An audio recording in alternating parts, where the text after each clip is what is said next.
बिस्मिल्लाहिर्रहमानिर्रहीम। मैं Rashid Mahmood Bodla, associate professor mathematics, head of department, government graduate college Bahawalpur. अक्सर जनरल मोटिवेशन पे बात करता हूँ फेसबुक और यूट्यूब चैनल पे, और इस नौजवान नस्ल को कोशिश कर रहा हूँ कि भाई एक उम्मीद दिलाई जाए, एक मोरालिटी पे रखा जाए, उसके ऊपर रखा जाए, नॉर्म्स अपने जो बुज़ुर्गों के थे अल्लाह ताला से जोड़ा जाए, कुरान पाक से जोड़ा जाए, उसकी मखलूक की खिदमत से जोड़ा जाए। लेकिन अब ये मजबूरन मुझे बात करनी पड़ रही है कि जो पिछले 2-4 दिनों से एक इस्लामी यूनिवर्सिटी के अंदर एक स्कैंडल जो है, ये ज़बान ज़द-ए-आम है, जिसके तहत ये इस पूरी यूनिवर्सिटी ने पूरी दुनिया में एक बदनामी वाली कैफियत तक पहुंचा दी है। और थोड़े बहुत रिजर्वेशंस मेरे भी थे कि मैं सोच रहा था कि पता नहीं बातें सही हैं कि नहीं, क्योंकि अभी कुछ लोग उसको लीगली जस्टिफाई कर रहे हैं कि ये ऐसे है, ये ऐसे है, ये पॉलिटिकल स्टंट है, ये ठेकेदारी के मामलात हैं। लेकिन जब आज डीपीओ साहब ने ये एक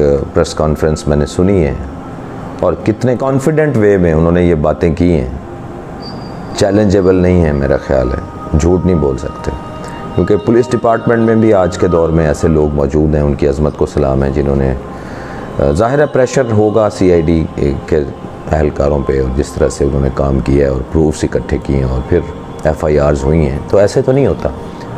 जो यूनिवर्सिटी के बहुत ही करता धरता लोगों, जिसमें सिक्योरिटी ऑफिसर साहब हैं, जिसमें ट्रेजरर साहब हैं, जिसमें और प्रोफेसर साहबान के नाम आ रहे हैं, जिनमें बच्चियों ने रो रो के मतलब सिस्कियों में उनके नाम लिए हैं, और उनके जो चैट्स हैं वो भी सामने आ रही हैं कि जिसमें वो अपनी बच्चियों की उम्र के लड़कियों के साथ जिस तरीके से वो वहाँ पे उनकी चैट चल रही है। तो मेरा तो सर शर्म से झुक गया बीइंग टीचर, क्योंकि मैं सबसे बड़ा स्टेक होल्डर ये हूँ इस सोसाइटी में। मैं टीचर भी हूँ, मैं वालिद भी हूँ, मेरी बेटियाँ 25 से 30 साल से मैंने बच्चियों को हमेशा आगे बढ़ने का, आगे पढ़ने का मोटिवेट करता आया हूँ कि बेटा आप आगे चलिए, आगे बढ़िए, ज़िंदगी में सिर्फ इधर ही इंटर करके नहीं रुक जाना है, आपने यूनिवर्सिटी तक जाना है, आगे इस कंट्री को सर्व करना है। मैं 25 से 30 साल से पिछले काम कर रहा हूँ और मैंने हज़ारों बच्चियों को यूनिवर्सिटी की तरफ रेफ़र किया है।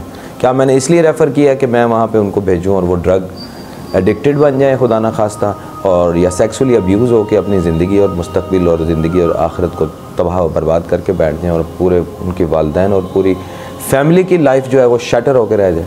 चंद एक मतलब इदारे की बात नहीं है, इदारे को बदनाम करने वाले लोग, टीचर्स की रिस्पेक्ट पे धब्बा, टीचर के नाम पे धब्बा हैं ऐसे लोग, प्रोफेसर कहलाने के लायक नहीं हैं।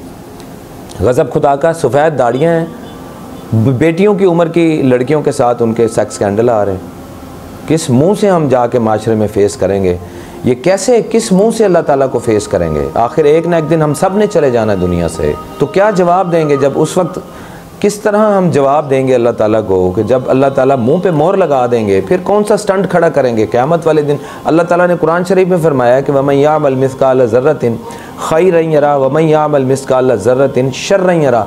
ज़रा बराबर शर भी होगा तो आप वहाँ अपनी आँखों से देख लेंगे। सारी दुनिया के सामने अगर वो अमाल और करतूत हमारे दिखा दिए गए, नामा अमाल में कहा गया कि अब ख़ुद पढ़ के सुनाओ, तो हमारा क्या बचेगा? क्या हमारी ज़िंदगी के सारे करतूत अगर हमने ख़ुद वहाँ पढ़ के सुनाने हैं, और हमारी ज़बान पे जब मोहर लगा दी जाएगी, इंसान सूरह यासीन में पढ़ें तो सही, अल्लाह के कलाम को पढ़ें तो सही, जिसमें वो कहते हैं कि वो वहाँ भी इनकार कर देगा इंसान अल्लाह के सामने, यानी यौम हिसाब क़यामत के रोज़ भी वो लोग इनकार कर देंगे कि हमने तो ये काम किया ही नहीं, तो अल्लाह ताला उसके मुँह पे मोहर लगा देंगे, और ये बाजुओं के ये जिल्द बोलेगी, ये हमारे पाँव बोलेंगे, हाथ बोलेंगे, आँखें बोलेंगी, हमारे जिस्मानी आज़ा बोलेंगे कि हमारे साथ यही बंदा ये काम करता रहा है। और फिर मफ़हूम है कि इंसान उन्हीं आज़ा के ऊपर लानत करेगा कि तुम्हारे मज़े के लिए मैंने ये काम किया और आज तुम मेरे ख़िलाफ़ गवाही दे रहे हो। यानी अल्लाह से डर ही नहीं है। यानी बच्चियों को ब्लैकमेल कर करके, उनके नंबर लगवाने के चक्कर में एक बच्ची को ब्लैकमेल करके उसकी वीडियो बना के फिर उसको कहा जाता है कि अपनी फ्रेंड्स को लेकर आओ, वो फ्रेंड्स को लेकर आती है, एक वीडियो बनती है फिर, और ऐसे हज़ारों स्कैंडल सामने आ गए। पाकिस्तान की हिस्ट्री में शायद ही कभी कोई ऐसा स्कैंडल आया हो, 1 2 4 2 4 होते रहे हैं। ऐसे हराम खोर किस्म के लोग मौजूद हैं हर इदारे में, लेकिन यहाँ पर तो कमाल हो गया, इंतहा कर दिया है। मैं बड़ा स्टेक होल्डर हूँ, सबसे बड़ा। मैं अपने आप को स्टेक होल्डर इसलिए कहता हूँ कि मेरी सैकड़ों हज़ारों बच्चियाँ इस इदारे में गई हैं पिछले 30 सालों में, तो मैं क्या करूँ? मैं किसके हाथ पे जाके इन बच्चियों, गैरत का मामला है, इन बच्चियों की इज़्ज़त का जनाजा जो मैं अपने हाथों से उठा रहा हूँ, मैं कब तक उठाता रहूँगा, हम कब तक ऐसे ये फेस करते रहेंगे। यानी अब जाके पता चल रहा है, मुझे कल बैठे हुए थे मेरे कुलीग हैं, कंप्यूटर के टीचर हैं, उन्होंने मुझे बताया कि 2014 से ये तमाशा लगा हुआ है और आज तक जिन लोगों ने प्रोटेक्ट किया उनको उनके ख़िलाफ़ भी तो होना चाहिए, जो अभी भी कुछ प्रोटेक्ट कर रहे हैं और लीगल कवर देने की कोशिश कर रहे हैं और स्टंट बना रहे हैं कि ये पॉलिटिकल स्टंट है, कभी कहते हैं ठेके का इशू है, कभी कुछ है, कभी कुछ है। गज़ब खुदा का, ऐसे लोगों को कौन रोकेगा, कैसे रोकेगा? ये तो बिल्कुल ख़त्म हो गई स्टोरी। ये किस मुंह से हम नौजवान नस्ल को कह रहे हैं कि भाई हम 60% हमारे कंट्री का यूथ है, 30 ईयर्स से कम उम्र के लोग हैं और हम उनको ड्रग्स और सेक्स की तरफ लेके जा रहे हैं। हम इस मुल्क को किधर लेके जा रहे हैं? खुदा के वास्ते इस मुल्क को बचा लें। ये आखिरी उम्मीद है हमारी। ये इदारे, इन इदारों में पढ़ने वाले बच्चे, ये हमारी आखिरी उम्मीद हैं इस मुल्क के लिए। फिर कुछ नहीं बचना। वो तूफ़ान आना है कि जिसका कोई हम आम आदमी तसव्वुर नहीं कर सकता। यानी हमारे फैमिली जो मैटर्स हैं, फैमिली लाइफ्स बर्बाद हो जाएंगी, हमारी मॉरल वैल्यूज़ तबाह हो जाएंगी, हमारे माशरे के अंदर ये ड्रग्स और सेक्सुअली यानी इस तरह से ये चीज़ें सामने आ रही हैं कि यानी अल्लाह माफ़ करे, हम कहाँ जा रहे हैं, किस तरफ जा रहे हैं हम। पहले से हम इसलिए यूनिवर्सिटी के बारे में बहुत सारे मसाइल का शिकार हैं कि BS के स्टूडेंट जो हमारे कॉलेज में पढ़ते हैं उनको कोई पुरसान हाल नहीं है। उनके 3-3 महीने से पेपर ही नहीं होते, उनको लटका के रखा हुआ है और वहाँ पे 70,000 60,000 बच्चा दाखिल कर लिया, जिसका मेरिट बनता है नहीं बनता है उसको दाखिल कर लेते हैं वहाँ पे और फिर यहाँ पे वो बच्चों को लटका के रखते हैं। यानी कॉलेजेस को डेलिबरेटली, गवर्नमेंट कॉलेजेस को डेलिबरेटली आप तबाही की तरफ लेके जा रहे हैं। बच्चे दाखिला ले लेते हैं, उसके बाद वहाँ पे अपना जो सेमेस्टर है वो 3 महीने का कर दिया आपने। फ़ीसें जो है इकट्ठी करने का बहुत जल्दी है, लेकिन बच्चों को कोई डिलीवर कोई होता नहीं, ये डिलीवरी हो रही है। खुदा ना खास्ता ये माहौल बन रहा है कि बच्चियाँ वहाँ पे यानी इतनी मजबूर हो गई। खुदा ना खास्ता मुझे बताया एक मेरे कुलीग ने, वो बता रहे थे कि 2014 में एक बाबा जी उनको मिले, वो हॉस्टल में रहते थे। बाबा जी आके धाड़े मार मार के दीवार के साथ टेक लगा के बैठे हुए, धाड़े मार मार के वो बंदा रो रहा था। ये 10 साल पहले की बात। वे क्यों रो रहे हो? उन्होंने कहा जी मेरी बेटी ने अपनी यहाँ से नस काट दी। क्यों काट दी है? वो सिक्योरिटी ऑफिसर साहब ने मेरी बेटी को 7 दिन तक सेक्सुअली अब्यूज़ की, तो मेरी बेटी ने 7वें दिन अपनी नस काट दी कि ऐसी ज़िंदगी से बेहतर है मैं मर जाऊँ, तो खुदा के वास्ते मुझे बचाओ। क्यों काट दिए? क्यों ब्लैकमेल कर रहे थे? मौसूफ़ ने अपने किसी हरकारे के ज़रिए उसकी तस्वीर बनवाई, जो बच्ची बैठी हुई थी उधर ग्राउंड में कैंटीन पे किसी के साथ। ये भी मैं बच्चियों को ज़रूर हिदायत करना चाहता हूँ कि खुदा के वास्ते अपने ऐसे वीक पॉइंट्स किसी को मत दें शुरू से ही, और पेपर्स में नंबर्स लगवाने के लिए, पोजीशंस आने के लिए इस तरह ब्लैकमेलिंग का शिकार ना हो प्लीज़। ज़िंदगी पता नहीं किधर के किधर एक छोटे से हादसे से कहाँ चली जाती है, सारी ज़िंदगी की बर्बादी है, सारी ज़िंदगी की बदनामी है। तो वो हुआ ये कि उसने वो तस्वीर बनवा के उसको भेज दी। सिक्योरिटी ऑफिसर साहब ने उसको ब्लैकमेल करना शुरू कर दिया कि मेरे साथ आके सोओगी तो फिर मैं तुम्हें, अदरवाइज़ मैं ये तुम्हारे माँ बाप को भेज दूँगा।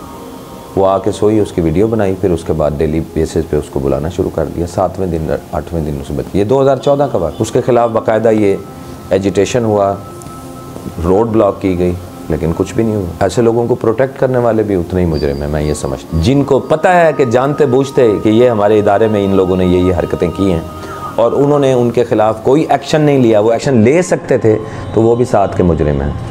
तो इनका कौन फ़ैसला करेगा? इन इदारों में इस हद तक तबाही और बर्बादी का कौन ज़िम्मेदार है जी?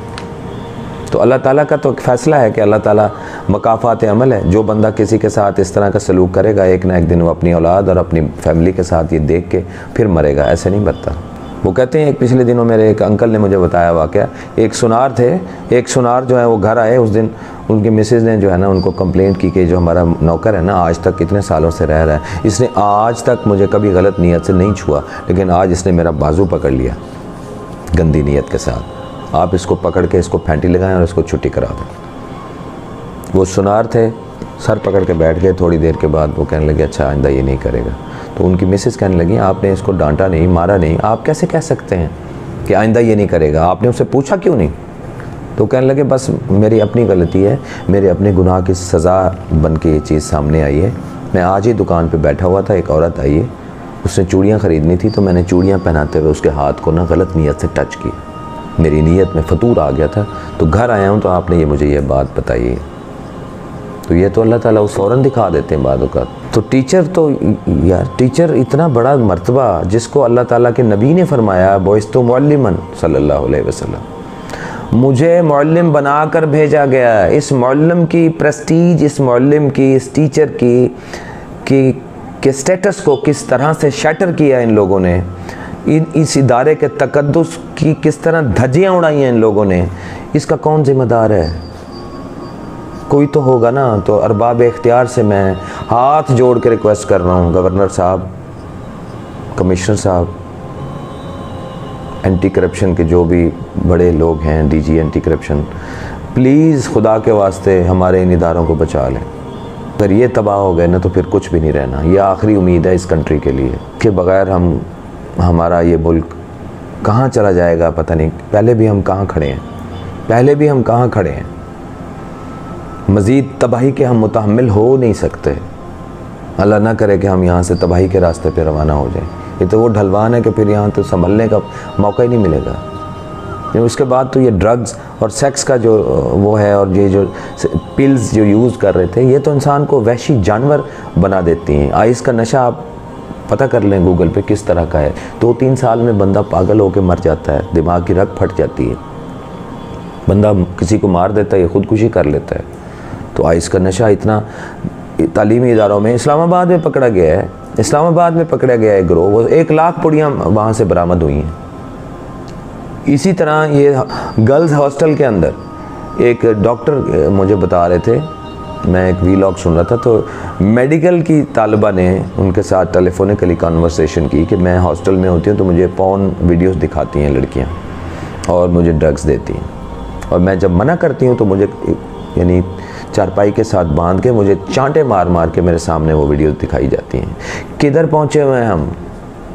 आप गूगल करके देखिए, पाकिस्तान के लिए कितनी लड़कियों ने अपने आप को बेलिबास किया है टेलीफोन के ऊपर, और अपनी नंगी वीडियोस बना के ख़ुद से अपने फ्रेंड्स को भेजी हैं। तो वो ख़ुद भी इन्वॉल्व हैं, खुदा न खास्ता, या ज़बरदस्ती, या दोनों सूरतों में। तो ऐसे मौके, ऐसे स्टेप्स को आगे बढ़ने ही ना दें। खुदा के वास्ते इज़्ज़त जो है ना ज़िंदगी में एक दफ़ा मिलती है। इज़्ज़त के ऊपर दाग जो लग जाए ना, वो मरते वक्त तक नहीं धुलेगा। तो ये मैं अरबाब इख्तियार से एक दफ़ा फिर रिक्वेस्ट करूँगा, कमिश्नर साहब हैं, गवर्नर साहब हैं, ये आपका अपना इदारा है, इतना प्रेस्टीजियस इदारा था। मैं as a teacher, as a वालिद, मुझे कल से नींद नहीं आ रही कि मेरी 7,500 बच्चियों के साथ ये पिछले 8-10 सालों में इस तरह से रेप हुआ है, या इस तरह से, चाहे वो उनकी मर्ज़ी से हुआ है, नंबरों के लालच में हुआ है, चाहे उनको ब्लैकमेल करके, दोनों सूरतों में ही गलत था जी। आखिर ये माहौल बनाने वाले लोग कब तक ये कानून की गिरफ्त से बाहर रहेंगे? तो मैं सलाम पेश करता हूँ उन इदारों को जिन्होंने स्टैंड लिया, और उसमें से कुछ ईमानदार लोग मज़ीद यानी इस पे काम भी कर रहे हैं। और किसी किस्म के प्रेशर में मत आइएगा। हम सब सिविल सोसाइटी आप सब के इदारों के साथ खड़े हैं इंशाल्लाह, कि हमें ऐसी काली भेड़ें अपने इदारों में नहीं चाहिए। हमें एक साफ़ सुथरा पाकिस्तान चाहिए, साफ़ सुथरे इदारे चाहिए जहाँ पे हम अपने बच्चों की तरबियत कर सकें। याद रखिए, सिर्फ डिग्री से काम नहीं चलेगा। इस माशरे में सिर्फ डिग्री से काम नहीं चलेगा जब तक तरबियत ना हुई। खुदा के वास्ते सोचिए। Thank you.